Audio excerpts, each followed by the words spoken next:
In this week's edition of Pro Football History, we will learn about a tall Texan who still holds NFL passing records and also the greatest number 60 in quarterbacking history in NFL history, who also may be Tom Brady enthusiasts. Hold your breath, the greatest winner in the history of the NFL. And we will serve up to you the 6 quarterbacks you need to know, right, Izzy? 6 that you need to know for now. I'm sure there will be more to come. There will be more to come. You know, there's a cliche people will do when they're listing, things you need to know. The Mount Rushmore. Well, we would have 6 faces on Mount Rushmore, and Gutzon Borglum would have had a hard time carving 2 more faces in that granite in South Dakota.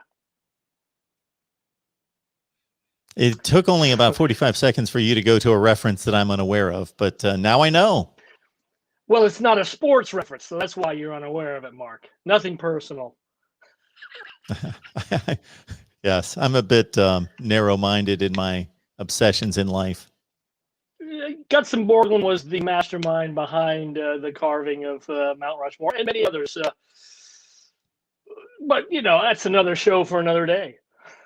So this, again, are not necessarily, we want to clarify for everybody out there, we're not serving these up as the greatest of all time or our favorites. They're just, as we proceed with our channel and uncover the wealth of history in the NFL over 100 years, we're going to introduce players and coaches that we believe everyone should know something about as an NFL fan.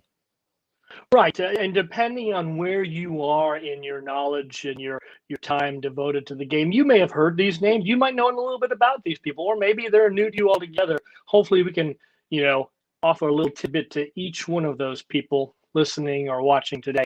And, okay, it's not Mount Rushmore, but these are sort of, if you will, some of the forefathers of the game. I mean, we're starting with quarterbacks because the game begins and ends with quarterbacks in 2021, and that wasn't always the case. And as we'll see today, trying to compare players from different eras sometimes is a fool's errand, and hopefully you'll have a little more appreciation for what some of these folks did back in their day. And so anyway, I'm going to kick off with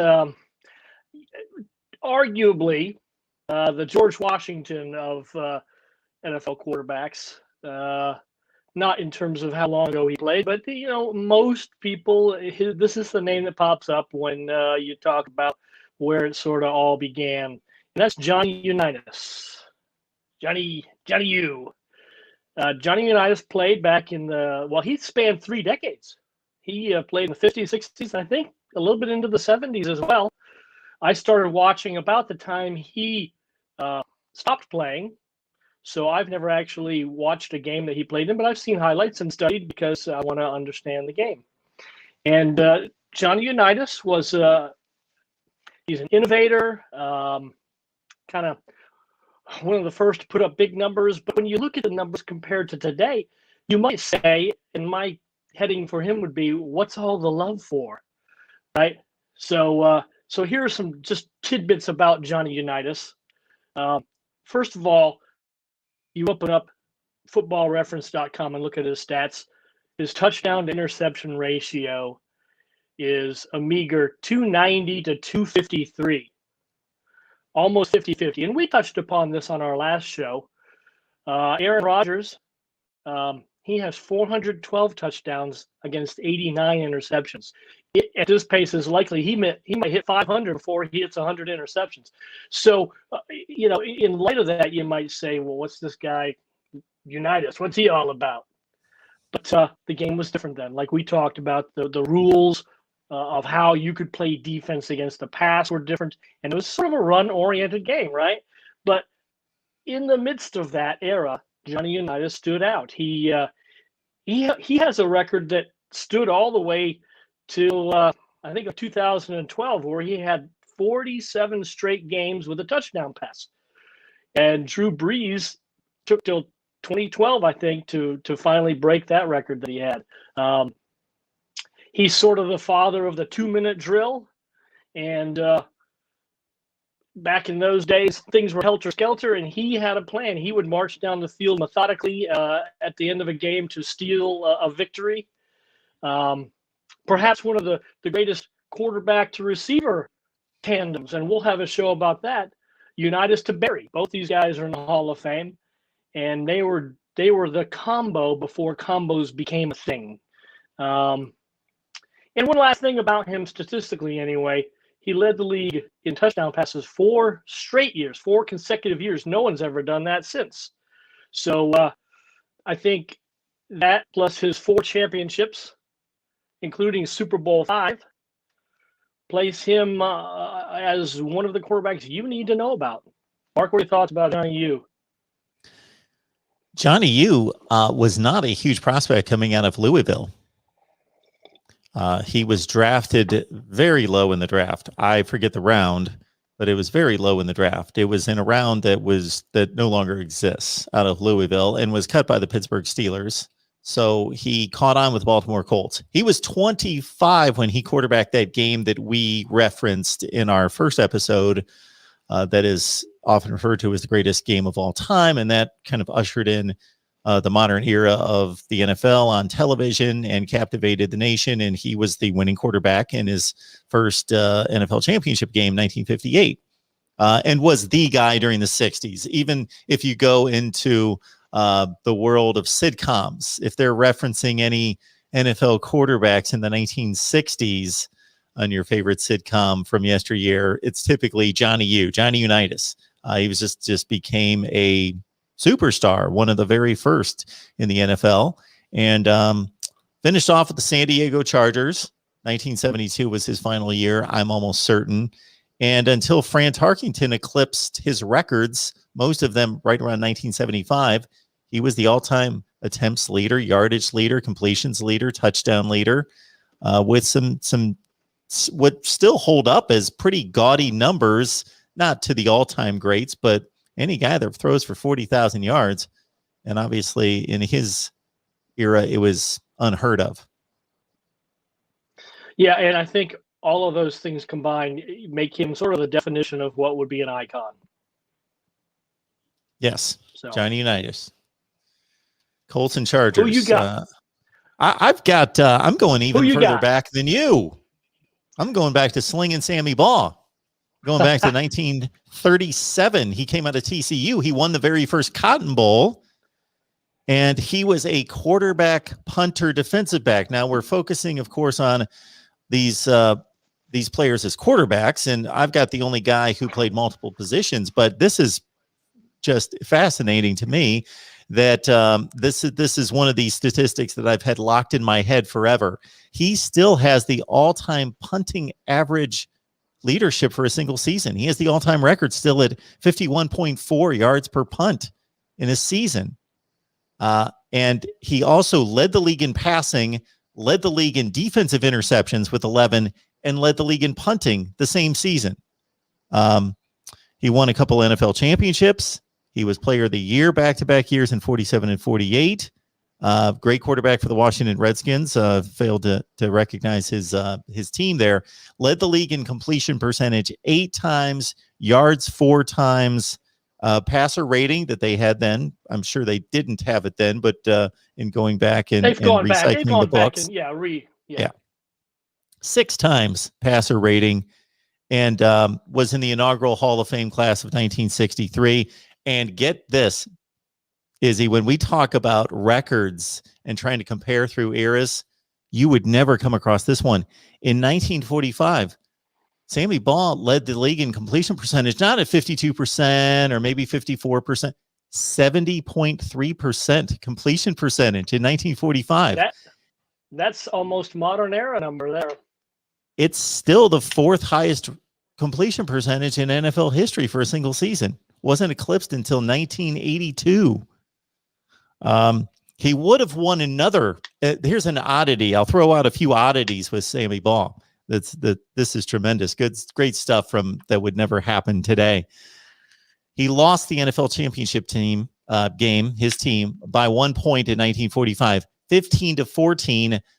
when he, when throwing out of the end zone, hit the crossbar, because the crossbar was not, for you younger fans, It was not forward. in the back line. It was on the goal line. So he dropped back to pass in the end zone, hit the crossbar, and it was ruled a safety Across the back field. then. He hit the crossbar of his own crossbar. Yes, in his own end zone. So it was ruled a safety, and they lost the game. They lost the NFL championship game 15-14.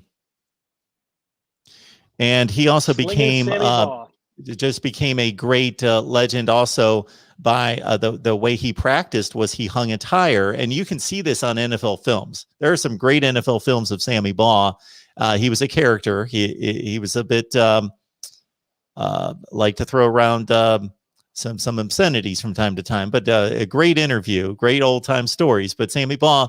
Well, we're a family show here, Mark, so we're not going to repeat any of those, right? We won't do that. We will just reference the NFL films, and of course, they have not used those profanities in the NFL films. But he would hang the tire. He was the first known guy to hang a tire from a tree, and perfected his passes from backing up, and he would swing the pendulum tire as a pendulum to perfect his throwing accuracy.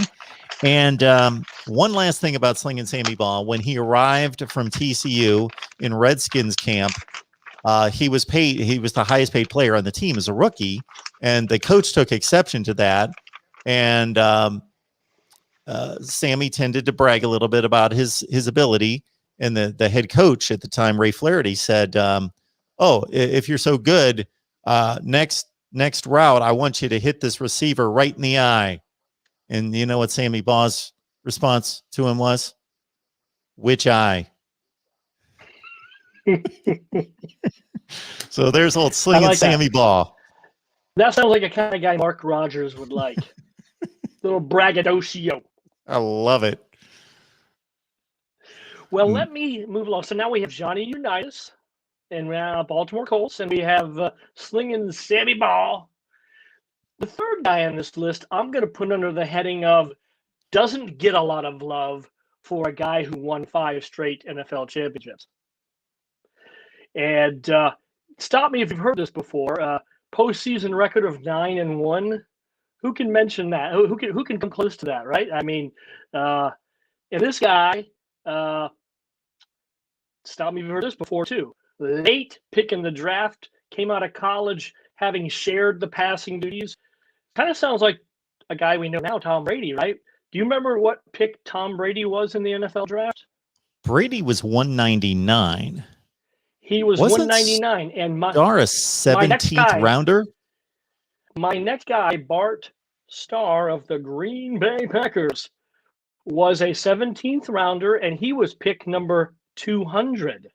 So 199, 200, we kind of have some similarities between these two quarterbacks. So you wonder, how does a guy who's 9-1 in the postseason, 5 straight NFL championships, not get a lot of love when people talk about NFL greats? And he's kind of the great quarterback who almost wasn't. Okay, we already mentioned he was a 17th round draft pick. He was only drafted in the 17th round as a favor. The story goes that Johnny D, who is the Alabama basketball head coach, was friends with one of the scouts on the Packers scouting department, and said, call him up one day. He said, "Hey, would you draft my buddy Bart Starr in your draft?" That's how they talk down in Alabama, right? You would know. No, they don't. You and I lived literally 5 miles from the Alabama border, so now we can verify that's not how they talk. But so they did draft him as a favor only, because in college, you mentioned Sammy Baugh. Sammy Baugh being a punter and a passer. Bart Starr was as well at Alabama. In fact, he was second in the nation in punting his maybe sophomore year. But then somehow, during practice, injured his back severely punting the ball and didn't play much at Alabama after that. So it was indeed a favor. And when he came into training camp, they gave him number 42. 42 is a number that you give a guy you don't think is going to be around at quarterback once training camp is over. But they liked what they saw, and so they gave him good old number 15, which is now enshrined around the rim of Lambeau Field. So that's a little bit of background on how he got to be on the Packers. But beyond just having to had the advantage of being Vince Lombardi's quarterback, as Vince Lombardi built this dynasty, he set himself apart passing. He has a postseason passer rating of 104.8, which is enviable for anybody, especially a guy playing in the 1960s. And a lot of people say, Lombardi made Starr what he is. I can kind of maybe turn that equation on his head and say maybe Starr is what made Lombardi what he is. Which came first, the chicken or the egg there, right? And he's famous for his 1-yard run that we mentioned last week in the Ice Bowl, right? But that kind of diminishes a lot of the things that he did. He may have been known for that run, but he routinely threw the ball deep. And he had 2 seasons and almost a third season in the 1960s with 100-plus passer rating. And in the entire decade, there were only 6 total quarterbacks, 6 instances of 100-plus. He had 2 of them, almost a third one. And finally, unlike Tom Brady, Bart Starr wasn't just a dink and dunker, if you know what I mean. He averaged, I think there were 3 seasons that he had where he was over 9 yards a pass attempt. And he had a 9, a 9.5, maybe an 8.7 season, which I think belies the game as it was back then. So Bart Starr needs to get more love than he does when people talk about the all-time greats. Talk about a legacy in postseason play as also the MVP of the first 2 Super Bowls. How about that? A lot of attention given to Super Bowl MVPs, and he was the guy. Well, that's a good point. People say, well, he never won a league MVP, right? Well, if you gave me the option of being a league MVP or a Super Bowl MVP, I'd pick that Super Bowl MVP. Well, Peyton Manning might argue with you, but I think he's got 7 of those, something like that. So, yeah, Bart Starr threw for 250 yards in that first Super Bowl. That was a pretty hefty number at the time. 250, and I remember he hit Boyd Dowler with a long touchdown pass as you were displaying his long passing skills, deep passing skills, with a 66-yarder in Super Bowl II. And, of course, Max McGee was the connection in Super Bowl I as he came off the bench, famously. Hungover. Yes. After Carroll Dale, I believe, was injured. And looking back at his college numbers, and like I said, he almost wasn't drafted. And even when he came to the Packers, they didn't think he would stick. And they already had a quarterback, but luck would have it, they traded him away and gave him the job. But in college, he threw 10 touchdown passes his entire college career, against 20 interceptions. So I would say an unlikely star in this league. This is Mark and Izzy and Mark. We present our pro football historical perspectives here at the Pro Football History Channel. So please check us out and like the video, share the videos out on social media, and subscribe. All right, my next guy is maybe the greatest winner. I want to create a little debate, a little fun for some of the viewers that are going to push back, of course, with the aforementioned Tom Brady. Just serving up Otto Graham. Certainly the greatest number 60 quarterback of all time. Wore number 60 until 1952, in which the league then set the parameters on what numbers were assigned to what positions, then switched to number 14.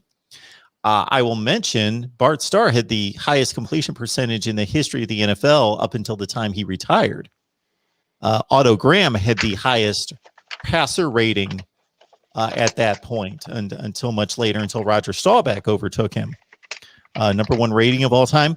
And you talked about hitting deep shots downfield and averaging a lofty yards per attempt. Otto Graham still holds the all-time record for yards per passing attempt at 8.63 career. Now talk about a winning legacy here, Izzy. 57-13 was his record. And from the time he started with the Cleveland Browns in 1946 through his entire career, which lasted through 1955, 10 full seasons, the first 4 in the All-American Conference and then the NFL, 10 seasons, he took his team to the NFL championship game or the league championship game 10 times in 10 years. They always went to the league championship game, and he won 7 of them. And his final season, it wasn't like he was at the end of the line and needed to be forced out, just couldn't do it anymore. In his last year, he was the league's leading passer, the MVP, and won the NFL championship. He just decided to retire. He had some Hollywood aspirations and so forth. So just a great, not necessarily a great innovator himself, as you mentioned with Johnny U, but he mentored under a great innovator in Paul Brown and was the field general for those great Cleveland Brown teams, Otto Graham. You know, you talk about the yards per attempt. I think that's just, to me, if you want just one little snapshot of what a QB is doing and how well he's playing, I like that number. It's just encapsulates the game he's playing, right? Kind of it brings in completion percentage. It brings in, how far down the field he's throwing. And the great ones have high numbers like that. And I saw kind of an interesting bit of math someone calculated how many times Otto Graham would have had to have spiked the ball just in the dirt for an incomplete pass for the next closest career yards per attempt guy to catch him. And they came up with 174. He would have to just sit there throwing 174 passes into the dirt for the next guy to catch him. So that's pretty impressive for somebody playing in that era. Yeah, I love that stat. That puts it in perspective. I don't know right how accurate it is. I've heard that. Who knows? I didn't do it myself, so I've just heard that. Your final guy, you're moving more into the modern era. Well, I want to cover, the timeline. We're timeline here, right? We're all about looking at as this thing has unfolded, right? And so, I think the first team and the first player that really took advantage fully of the rule changes that we mentioned last week in 1978 about how you can and can't defend the pass were the Niners, the 49ers from the 1980s, and their quarterback, Joe Montana, right? Until Tom Brady came around, Joe Montana was considered the guy. And that's in part because he won 4 Super Bowls. In fact, he won 4 of 4, which is a pretty good number. 3-time league MVP. And you watched Joe Montana just like I did. At the time, I didn't really appreciate watching him because he tore my team apart whenever he played me. So you start to develop a little animosity toward the great ones. It's only till afterward you can kind of see the body of work. You can really appreciate it. He threw arguably the most famous pass of all time. We'll talk about that in a future show when he threw the one that ripped my heart out.